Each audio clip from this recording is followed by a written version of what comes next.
Well, property owners across the country are facing never-ending legal battles from squatters who illegally take over homes. It's an issue we've covered extensively here on WUSA 9. And now at least 6 states have passed laws to deal with the problem. In the first of a two-part look at this issue, CBS's Carter Evans shows us how some homeowners are not waiting for these new laws to take effect. When Jean, an 81-year-old grandma in Idaho, inherited a plot of land in Los Angeles, she thought her financial worries were over until squatters claimed the property. The sheriff won't go there and cut the locks for you. No, they're not allowed to. The squatters have rights. At least 20 people in a dozen RVs took control and barred her from her own land. Neighbors told us people inside were armed, and they weren't happy to see us. You think if there were some murderers in here, they would enjoy you coming up to the crack and looking through the camera? Who has more rights here, you, the property owner, or the people living there illegally? Oh, I have rights. I get to pay my property taxes and pay for liability insurance. Over the last 3 years, she's spent her savings, about $100,000, to cover legal fees, taxes, and lost rent. She finally found a buyer that will take the property with the squatters, but it's going to cost her $800,000. I dropped the price. $800,000? Yes, sir. So you lost almost $1 million on this? Yes, I have. Squatters' rights go back to the British legal system. The idea to ensure abandoned or unused property can be put to good use by people who need it.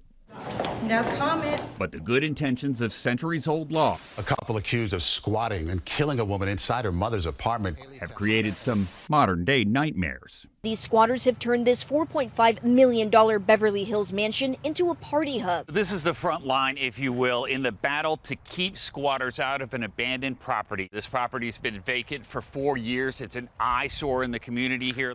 The owner died during COVID, and when no family claimed it, squatters did. See the broken windows there, the graffiti, and someone's been living in this. It's been a horrible nightmare. Terry Cortez lives next door and wants the city to tear it down. I think the neighbors and I are very scared sometimes of what kind of people come up, and people sometimes come in. Since law enforcement can't do much and court battles can take years, others are now stepping in with different approaches. It's not right to not pay your utilities or your rent. I was about to move too until you turned off the lights.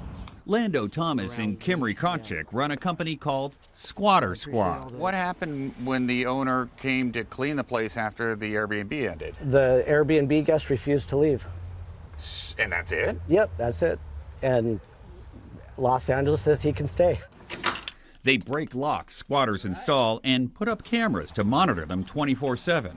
But so far, nothing has chased this squatter away. The police's hands are tied, the sheriff's hands are tied. Squatting is a problem for landlords reaching far beyond Southern California. According to a survey from the National Rental Home Council, cities in Texas, Georgia, and Florida have more squatters than any other metropolitan area. Knock, knock. But there are solutions, as we'll show you tomorrow night. Sam J, you in there, bro? For Eye in America, I'm Carter Evans in Los Angeles.